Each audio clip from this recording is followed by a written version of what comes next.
Assalamualaikum warahmatullahi wabarakatuh. Perkenalkan, nama saya Irfan Heruji. Saya dari Prodi Bimbingan Konseling Islam semester 6 kelas C. Seperti biasa, saya di sini ingin membuat tugas mingguan, yaitu learning journal mata kuliah public speaking. Ya, learning journal yang ke-12. Oke, seperti biasa pada minggu lalu setiap mahasiswa diperkenankan untuk maju 3 orang. Public speaker yang pertama itu membahas tentang dia cosplay menjadi guru mengajar bahasa Inggris. Public speaker yang kedua membahas tentang melepaskan apa sesuatu yang emang sudah tidak bisa digenggam.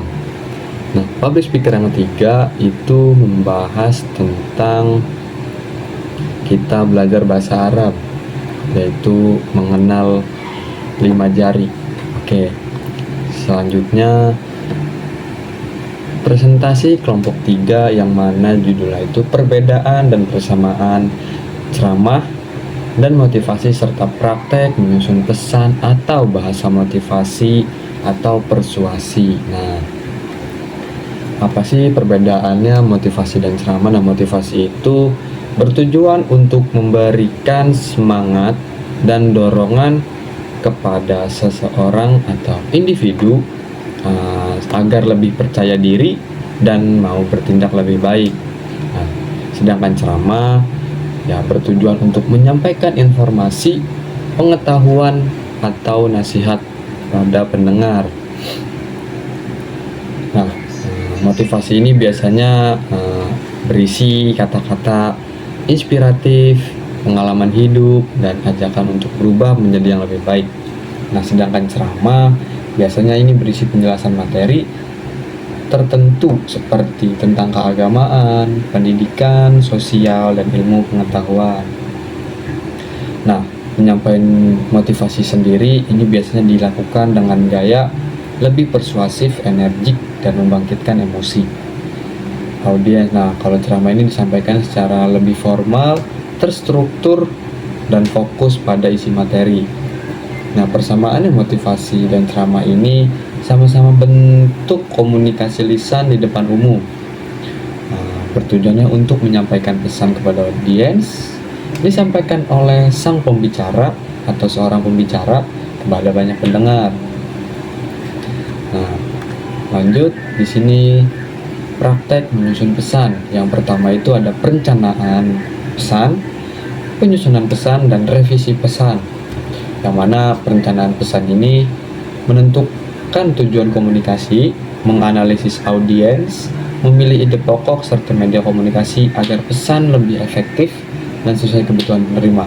Ini mungkin sudah pernah dijelaskan di materi sebelumnya.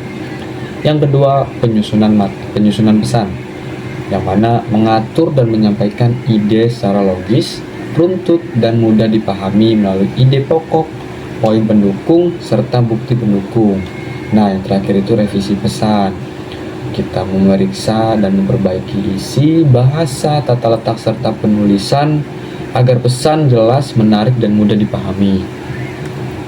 Selanjutnya praktek menyusun bahasan, yang mana yang pertama itu penjelasan, yang kedua contoh, yang ketiga analogi, yang keempat testimoni, dan yang kelima statistik.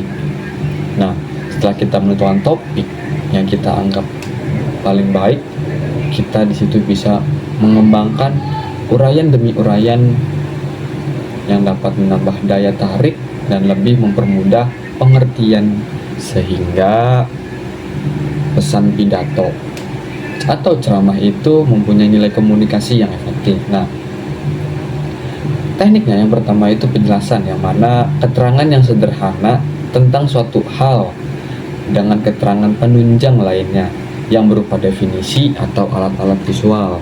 Yang kedua, contoh, hal-hal konkret yang memudahkan pemahaman pendengar tentang suatu hal.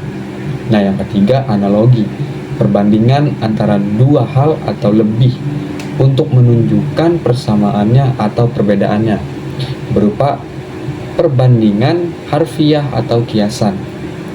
Yang keempat, testimoni, yaitu yang mana pernyataan seorang ahli yang dikutip untuk menunjang sebuah pembicaraan.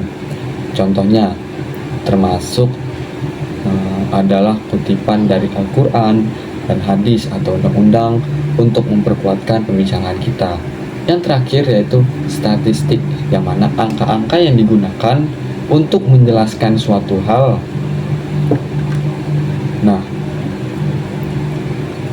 selanjutnya ada bahan motivasi, ada jenis-jenis motivasi, ada jenis motivasi positif dan negatif, yang mana positif ini pimpinan memotivasi bawahan, atasan yang memotivasi bawahannya dengan memberikan hadiah kepada yang berprestasi baik. Dengan motivasi positif, semangat kerja para anggota-anggota akan semakin meningkat karena umumnya manusia itu senang menerima yang baik-baik saja. Nah, yang terakhir, yang kedua, motivasi negatif, yang mana seorang pemimpin atau pimpinan memotivasi bawahannya atau anggotanya dengan memberikan hukuman bagi mereka yang mungkin pekerjaannya kurang baik. Nah, mungkin hanya itu yang dapat saya sampaikan. Mohon maaf jika ada kekurangan. Wabillahi taufiq wal hidayah. Wassalamualaikum warahmatullahi wabarakatuh.